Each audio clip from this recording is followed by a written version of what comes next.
भाइयों, कैसे हो सभी। आशा करता हूँ सभी अच्छे होंगे मेरे भाई, और अच्छे से मन लगाकर मेरे भाई पढ़ाई कर रहे होंगे।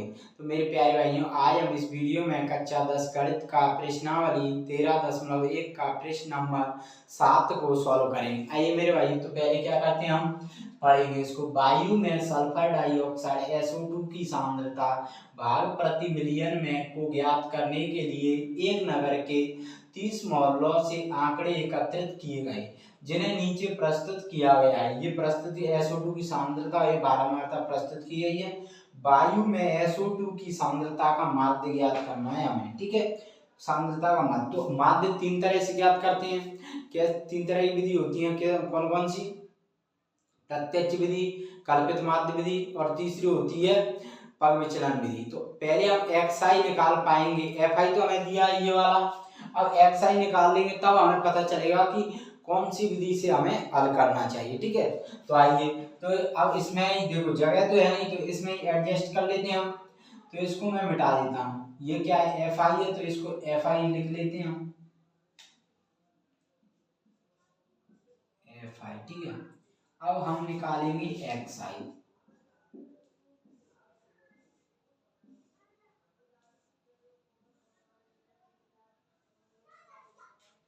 XI निकालेंगे, ठीक है।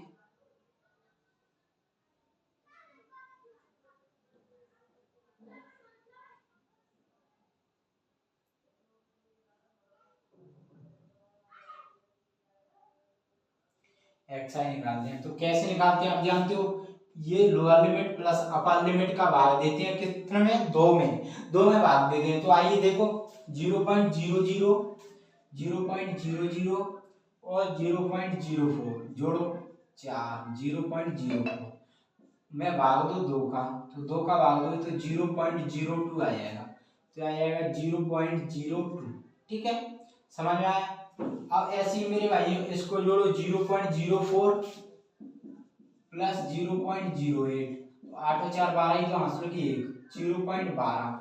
तो ये अब दो का भाग दोगे तो कितना आएगा, 6, तो आ जाएगा 0.06, ठीक है।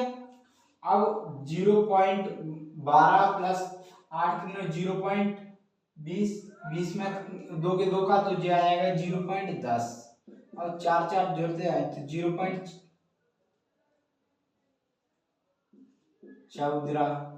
0.18, 0.22, ठीक है। आप देख सकते हो निकाल के यही आएगा। अब किस विधि का प्रयोग करें, तो मेरे भाई इसके मान इतने ज्यादा बड़े तो लग नहीं रहे हमको, तो इसमें हम कर लेते हैं किसका, प्रत्यक्ष विधि का। और आपकी मर्जी है, उसका कर सकते हो, जरूरी नहीं, क्योंकि इसमें दिया नहीं है कि विधि, नाम दिया है। अगर नाम दिया तो तुम्हें उस विधि से ही सॉल्व करना है, लेकिन नाम नहीं दिया है तो हम कोई सी विधि ले सकते हैं। तो इसमें हम कर रहे हैं प्रत्यक्ष विधि का। आप चाहो तो कोई सी विधि का सॉल्व कर सकते हो, मतलब किसी विधि से सॉल्व कर सकते हो, ठीक है। तो FI इंटू XI निकालो,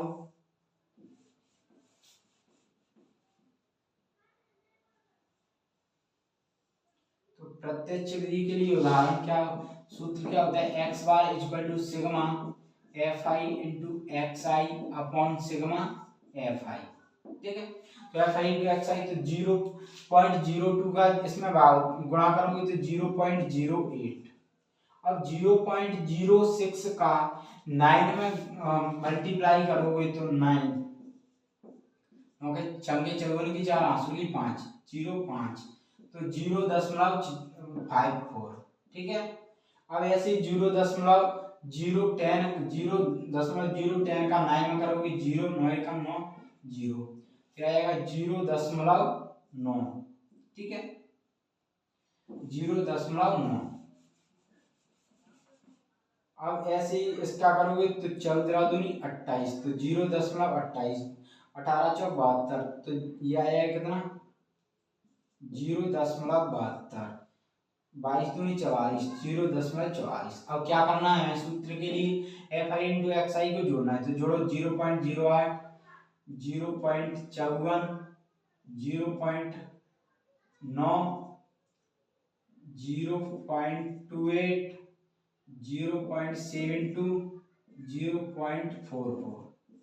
8 और 8 16 4 20 हो तो 22, 22 और 4 28 की 8, आंसर की 2। ठीक है, 8 और 4 12 और 8 20 हो तो 22 और 4 26, सॉरी 8 और 8 16 4 20, 20 तो 22 और 4 26 की 6, आंसर की 2। 9 5 14, 14 तो 16, 16 6 22, 1 23 और 4 27, 2 29 की 9, आंसर की 2। तो यह आ जाएगा 2.96। fi to xi 2.96 upon fi की वैल्यू कितनी है, जोड़ो 9 9 18 4 22 2 24 4 28 2 30, 9 9 18 4 22 2 24 4 28 2 30। तो अब इसका भाग दोगे तो पॉइंट हटा दो, पॉइंट हटा लेते हैं तो कितनी 2 जीरो बढ़ जाएंगे इसके नीचे। अब देखो, अब इसका भाग दो तो जाएगा नहीं, लेकिन 1 जीरो बढ़ा दो इसमें, अब भी नहीं जाएगा, अब भी नहीं जाएगा, तो 1 जीरो बढ़ा दो तो ये क्या हो जाएगा 0.0, ये हो जाएगा ना। वैसे हम क्या लिखते हैं, पॉइंट 0 पॉइंट ही लगाते 0 करते हैं, लेकिन एक और जीरो बढ़ाई तो 0.0। अब 3000 का इससे भाग दोगे तो कितनी बच्चा आ जाएगा, 8 24 3 27, 9 बार चला गया तो 29,600 में से कितना घटाओगे, 3 27, 27,000 घटा दो तो 0 0 6 9 2600। अब नहीं जाएगा तो एक और जीरो तो 7 8 24, तो 24,000, 0 0 0 2। अब भी अब 2000 है, कम है तो एक और जीरो, तो अब कितनी बार जाएगा 7 3 18, 18,000। अब कितना आएगा 2, अब भी कितने हो जाए 6 बार, अब 6 बार ही जाएगा। ठीक है, तो क्या कर सकते हो, इसको ऐसा लिख सकते हो 0.098। अब देखो, अब जानते हो पॉइंट के बाद ये होता है ना, ये 0 पॉइंट के बाद ये 6 है, तो 5 से नीचे या 5 होता है तो एक इसके अंक में बढ़ जाता है, तो इस 6 को हटाओगे तो इसमें ये 6 है, तो ये 6 है तो मेरे भाइयों इसमें एक जोड़ना पड़ेगा, अगर 5 से कम होता तो घटा दें, तो 6 है तो इसमें जोड़ोगे तो ये आ जाएगा 7, तो ये इतना आ जाएगा 0.0987। ये आ जाएगा वायु में SO2 की सांद्रता का माध्य 0.0987। तो मेरे प्यारे भाइयों, आशा करता हूँ आपको समझ में आया होगा।